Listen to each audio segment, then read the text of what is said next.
Shalom Bracha, que Hachem vous protège, vous donne la santé et la joie. Aujourd'hui, je voudrais vous raconter une petite histoire qui est très belle. Étant donné qu'aujourd'hui, on traverse des moments un peu durs, la guerre, et surtout ce qui s'est passé à Simchat Torah, c'est pas facile.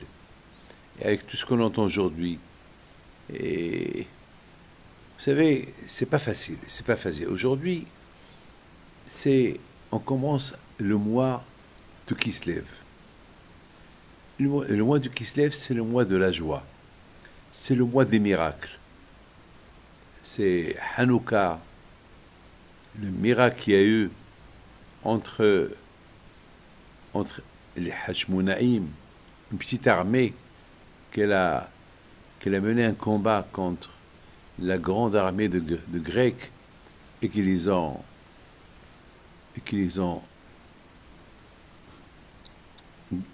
gagné la guerre. Donc, et le miracle qu'il y a eu dans le Beth Amikdash, que la menorah elle est restée pendant 8 jours allumée, alors qu'il y avait, rien que pour un jour, il y avait un miracle.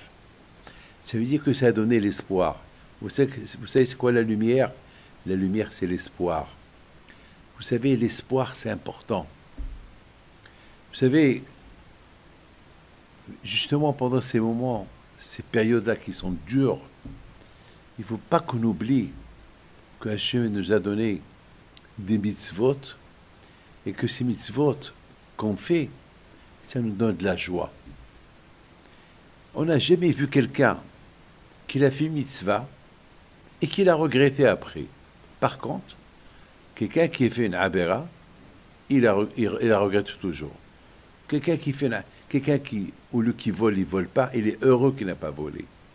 Quelqu'un qui doit faire du mal à quelqu'un, il ne l'a pas fait, il est heureux qu'il ne l'a pas fait. Mais on ne voit pas quelqu'un qui est heureux parce qu'il a volé, il est heureux parce qu'il a fait du mal à quelqu'un. Il y a toujours sa conscience, elle n'est pas bonne. Mes amis, Akadosh Baruch Hu nous a donné des mitzvot à les faire. Et les faire avec joie, parce que c'est Hachem qui nous les a donnés. Quelque chose que Hachem t'a donné, il t'a donné que pour ton bien. Donc, lorsque tu fais la mitzvah avec joie, donc ça prouve que tu aimes le bon Dieu. Et puisque ça prouve que tu aimes le bon Dieu, alors tu vas kiffer la mitzvah que tu es en train de kiffer. Regardez Yaakov Abinu, c'est extraordinaire. Lorsque Yaakov Abinu, il est parti recevoir la bracha de chez son père qu'est-ce qu'il lui dit? Il lui dit Hakol Kol Yaakov. Je vois que ta voix, c'est toujours la voix de la Torah. Je sais que toi, Yaakov, tout le temps, dans n'importe quelle difficulté que tu es, dans n'importe quelle circonstance que tu peux être, tu es toujours dans la Torah, dans la joie. Quelqu'un qui étudie la Torah, il est heureux, il est content. Donc ça veut dire que Yaakov, même avec tous les problèmes qu'il a eus, toujours été un homme heureux. Alors une fois, il y a un grand écrivain, Elie Wiesel. Il était très connu, il a traversé la Shoah, et je l'ai connu, c'était un monsieur très bien, je l'ai connu, beaucoup de fois il est venu me voir, et j'ai lu une histoire sur lui, qu'une fois, il a fait une conférence, il parle beaucoup de la Shoah, il parle beaucoup de la vie, la vie qu'il a vécue à la Shoah. Une fois, après une conférence, il y a une femme qui lui dit, professeur, est-ce que vous avez connu mon père? Parce que, d'après ce que j'entends, vous étiez ensemble dans ce camp de concentration. Bon, bien sûr, vous étiez jeune, mon père aussi était jeune, mais est-ce que vous l'avez connu, vous l'avez vu? Il lui dit, comment il s'appelle? Alors, elle lui dit le nom. Et dès que Elie Wiesel, il entend le nom, il lui dit, oh, c'est grâce à lui que je suis vivant. C'est grâce à lui, je lui dois ma vie. Ah, maintenant, tout le monde, il voulait savoir. Ah, voilà, maintenant, il y a quelque chose que maintenant tout le monde a découvert et en plus il dit c'est grâce à lui que... Alors, tout le monde lui a posé la question, comment il vous a sauvé la vie?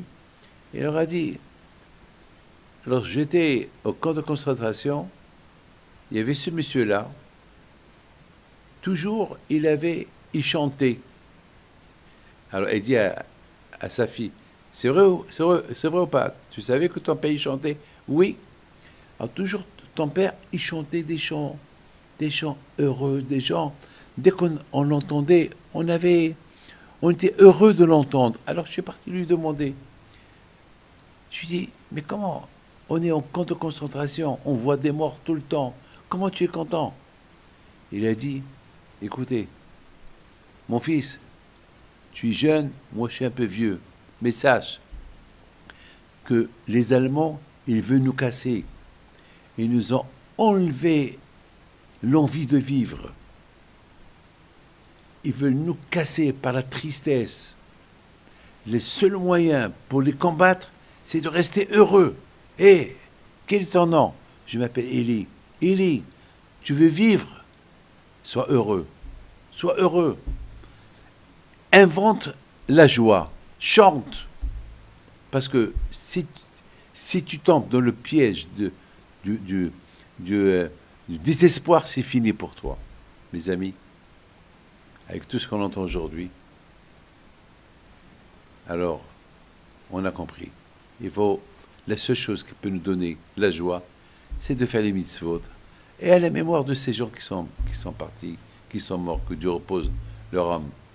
Monsieur Elie Wiesel continue à dire que ce monsieur lui a dit une phrase éclatante. Il dit, hé Elie, tu es petit encore. Les Allemands, ils veulent nous casser en nous enlevant la joie de vivre. Ils peuvent tout me prendre, mais la joie de vivre, ils ne peuvent pas me la prendre. Et tu comprends? Et les Wiesel continue. Eh bien, ça m'a donné beaucoup de force, cette phrase-là. Et c'est grâce à ça que je suis vivant. Merci.